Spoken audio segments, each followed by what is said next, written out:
Hi everyone, my name is Pele Renata and welcome to my channel. This time I have prepared a little home decoration mixed media project inspired by the upcoming holidays. So stay with me and I hope you will enjoy.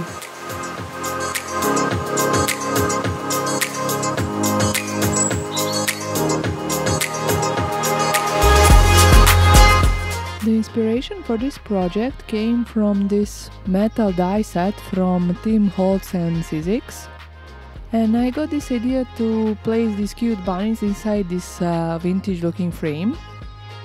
I didn't want to bore you with die cutting my bunnies, we all know how that process goes and you can see how they look, together with a couple of carrots and few eggs.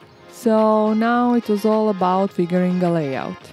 But before I start working on my layout, I wanted to decide what kind of background I want for my project.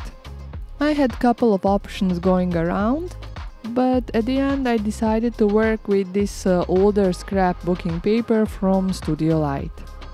As I really enjoy that this kind of paper gives this spring but still somewhat vintagey vibes. Of course, as you can see, I cut it down to the size of my frame and now I decided to add a little bit more extra vintage touch using a vintage photo distress oxide ink.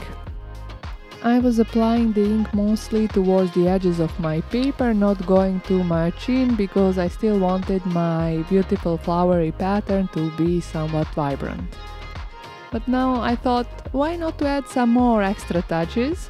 So I went with some stamping. This stamp set is from Team Holtz and Stampers Anonymous, called Field Notes. And when I think about it, it's probably one of my top 10 favorite stamps in my whole stamp collection.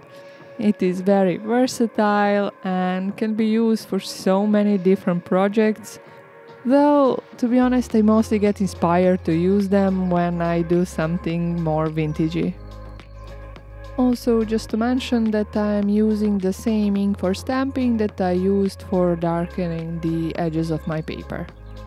Oh, and I am stamping a bit randomly, using just certain parts of my stamps, and as you can see I'm not using a stamping block, as I thought it looks more organic this way. Now, I felt like I need some splatters, but I didn't want them to be too chaotic. Not sure does that make much sense, but as you might know, there are splatter imitating stamps. So I decided to use that. And mine comes from the tiny Toadstools stamp set, again from Stampers Anonymous and Team Holtz. And you can see it here. It can be really handy when you still want to splatter effect, but still wish some kind of a control over where the paint will be.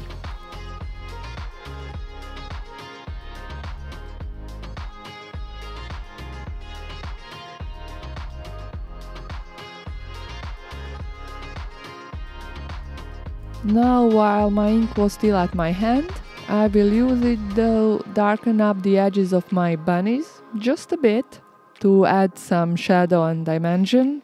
But I felt like this ink blending tool is a little bit too big, so I'm switching to a smaller one. Both ink blending tools are from Studio Light, and as you can see, the work is much easier with the smaller blending tool. Using the same ink, in this case, or same color, on multiple elements on your project can help them connect them all together nicely. And they will look more like they belong together. Now, for my frame, I wanted to add some darker effect. Using vintage photo wasn't quite visible, so I decided to go with the black Soot. And I am applying it only on the edges of my frame and honestly just the touch of it.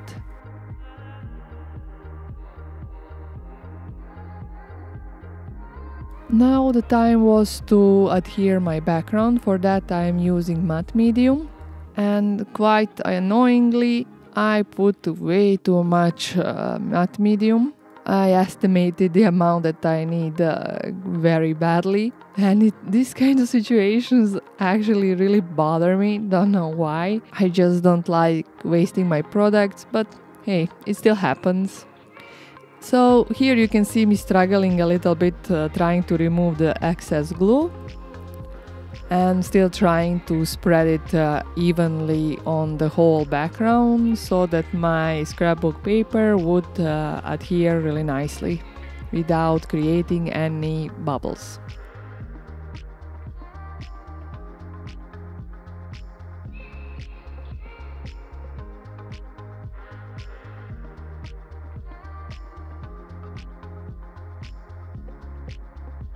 Once my background was nicely adhered, I decided to assemble my layout. Here you can see I already prepared these grasses die cuts, but somehow I just wasn't completely satisfied with it. It is a really nice option. I think it can look good, but this time I decided to make it look more mixed media, and I'm using Sisal here, as you can see, just for the fun of it. Of course, on purpose I didn't edit out the part where I am testing the grass die cuts, because I think it's a really good option. It just depends on what kind of effect you are going for.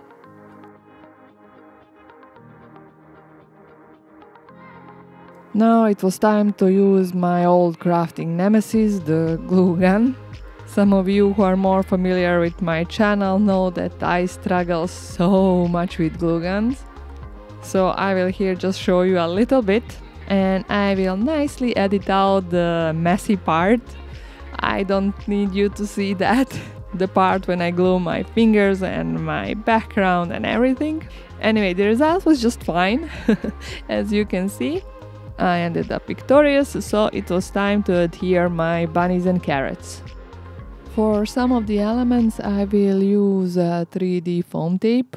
And again, here I will vary between the thickness of the foam tape, because I really wanted that feeling of depth and variations in dimension. And also for some part, like those carrots in the background, I will use simple liquid glue.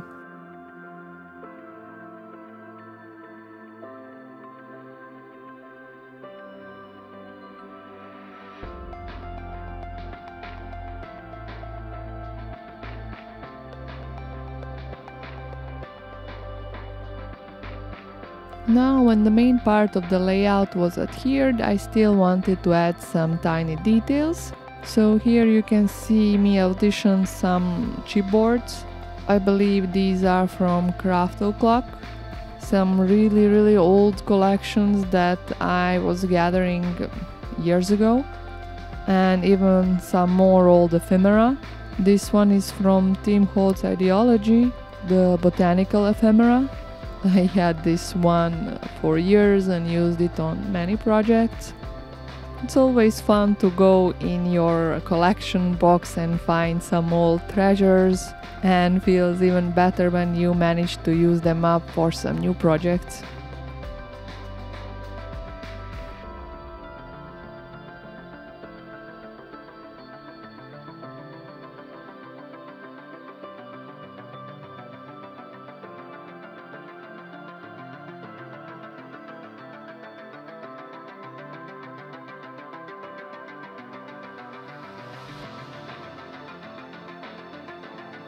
Here you can see me adhere my elements, and that was about the last step for this project.